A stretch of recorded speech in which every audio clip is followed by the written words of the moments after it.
Are you facing the challenges of gender bias in your business environment? Do you often find yourself striving for equal recognition and opportunities? Are you seeking effective strategies to address and overcome these biases?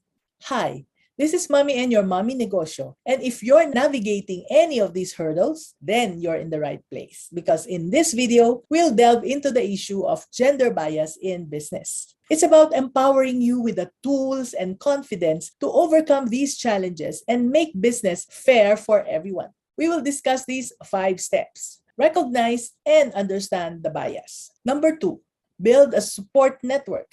Number 3, assert your expertise and accomplishments. Number 4, advocate for inclusive policies and practices. And number 5, challenge bias when you see it. Let's get on with each step, starting with step number 1.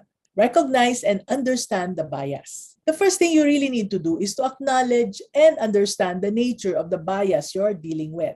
Awareness is the first step in addressing any form of bias. Here's what you can do. Pay attention to patterns of behavior and language that signal bias. Educate yourself about common gender biases in business. And for example, let's talk about my first coaching client, Lali. Lali and her husband own an auto supply shop. When her husband needed to work as an OFW, she was left alone to manage their business. And soon she noticed a troubling pattern. Customers often ignored her when she tried to assist them. Despite her knowledge and hard work, they did not take her seriously, nor did they respect her lady assistants. Frustrated by this bias, Lali decided to do something about it. She started documenting every instance of bias she encountered, noting interruptions and dismissive body language. Then she discussed the issue with her helpers, explaining the importance of fair treatment for everyone. And together, they brainstormed strategies to address bias, such as implementing regular team meetings to openly discuss concerns and reinforce the value of diversity. So gradually, things improved, and Lali made sure to lead by example. She treats all customers and employees with dignity and professionalism. While she knew that gender bias is likely to persist, she remained committed to fostering an inclusive and equitable workplace. And slowly, things got better. The important thing is that Lali did something about it, right?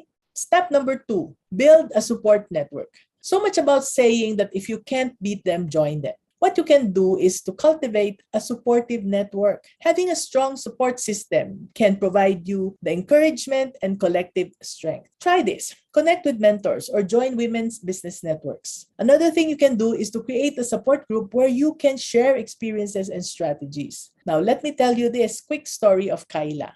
Many Filipina business owners like Kyla face challenges in their businesses due to gender bias. However, Kyla found strength and support in a network of fellow Filipina business owners. By connecting with these like-minded individuals, Kyla was able to share her experiences and learn from others who faced similar obstacles. This network provided her with valuable insights and solutions for navigating gender bias in her catering business. Now, with the support of her fellow business owners, Kyla gained the confidence and resources needed to address these issues head-on. Together, they empowered each other to overcome obstacles and thrive in their respective ventures. So, don't hesitate to build a support network.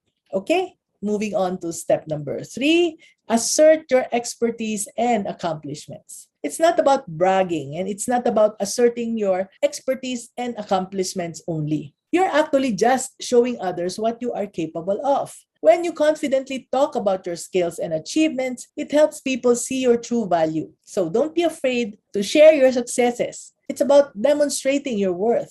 Let's talk about Maret. Maret has a digital printing business with a small team. Even though they worked hard, nobody seemed to notice their success. But Maret wasn't going to let that stop her. She made sure everyone knew about the great things her team did and the important role that she played. And so she would post updates on social media and even talk about it during team meetings. This not only cheered up her team, but also changed how others saw her leadership. By speaking up, Maret got the credit she deserved, making her workplace fairer and better for everyone. So remember, asserting what you know and what you're capable of can empower others. You got this.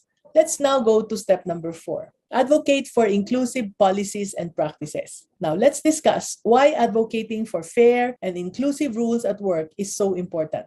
It's about giving everyone an equal chance. To make real progress, we need to make some big changes. You can suggest things like educating about biases, ensuring equal pay for equal work, and hiring a diverse range of people. To make this clear, let's use my coaching client story as an example. Mikoy owns a restaurant which has been operating for 3 years. She noticed something troubling. Some of her hardworking staff seemed unhappy, and they worked a lot but didn't always get noticed. Mikoy knew she had to do something about it or things might get worse. So she spoke up. She asked around to find out the sentiments of her staff, and then she made sure everyone was treated fairly at her restaurant. She did not do this overnight. She did take it step by step until things started to get better. Now, because of this, Mikoy's restaurant is becoming a place where everyone feels good about working. And finally, step number 5, challenge bias when you see it. Now, this may sound hard, but to make a difference, it's important to take a stand and challenge bias when you encounter it.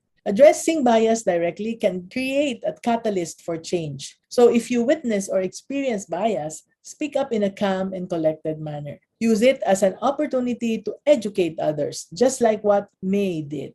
May runs a shoemaking business, and her staff is a mix of men and women workers. Whenever someone says something sexist, May doesn't hold back. She'd call it out politely but firmly. And you know what? Her courage made a real difference. The team started to treat each other with more respect. And yes, dealing with gender bias in business is not easy, but it's important for creating a fair and respectful business environment.